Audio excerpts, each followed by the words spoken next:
A day in the life of a teacher in Thailand. Ayan, nasa Thailand tayo. Wala tayo sa Pilipinas. Parang Pilipinas lang. Oo, good morning na good morning. Ayan, parang lang tayo nasa Pinas. Di pa papunta ako niyan sa let's go to the motorcycle area. Sa baba to ng condo natin. Kasi may mga, hindi lahat ng condo ay social. Ito pang masa. Tama. Ayan. At ayan pa. Ayan. Parang mga merong sites. no? Oh, yan yung mga sites na makikita nyo. Ay, akala ko wala ng motorcycle. So, ayun pala si mamang motorcycle driver. Oh. Let's go! Sana finokus mo yung ginagawa sa Monghe kanina. Oo nga. Sige, next time. Ang ganda ng camera mo. Siyempre. Pinag-pray ko yan. Ayan, madadaanan natin kung saan ginanap ang Miss Universe nung nanalo si Ate Kat. Si Ayan, Catriona. may bubong na paliko. Ayan, tama ba yun? oo. Yan yung Impact Arena. Kapitbahay lang namin. O, Ayan, diba? Sana dyan. magkaroon ulit ng universe. Ayan, ang Miss nagtuturo Universe na. ng buhay ko.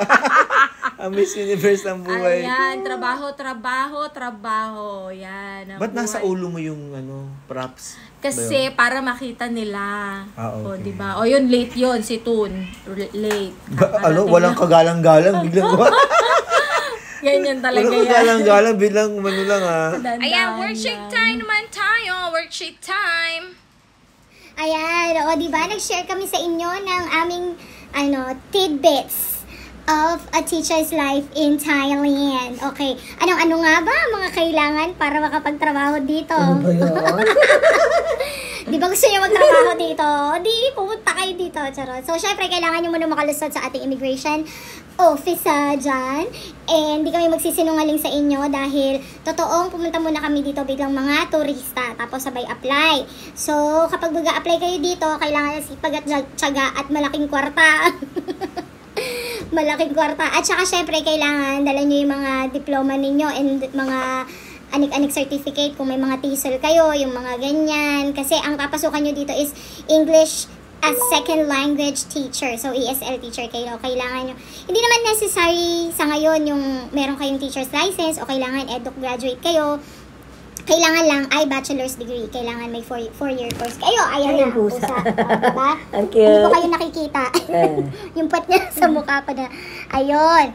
So, ayun nga. Kailangan may, kayo, TOR. At kailangan nyo na siyang ipa-apostille. Kasi before nagpunta ako, hindi kailangan. Ngayon, kailangan na. It has to be apostilled. At, yan, meet our cat.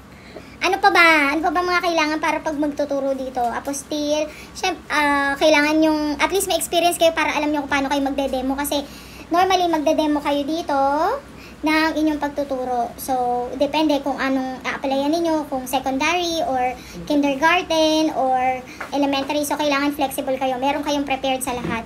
Pati mga subjects, English, Science, Math, PE, ayan. So, pag nandito kayo at mag-a-apply, bawal ang choosy. Even sa sahod, napakarami nag-o-offer ng mga iba't ibang uri ng sahod. So, huwag kayong mag-expect na 100 plus thousand yung sasahurin nyo agad-agad. Nasa 20 million. Wala! 20,000 pesos. Ayan. So, saka na natin pag-usapan yung sweldo. Basta tingnan nyo na lang yung account ko dyan. Sige, bye-bye. Danyos TV, mag-subscribe kayo, ha? Bye! Sawadee ka!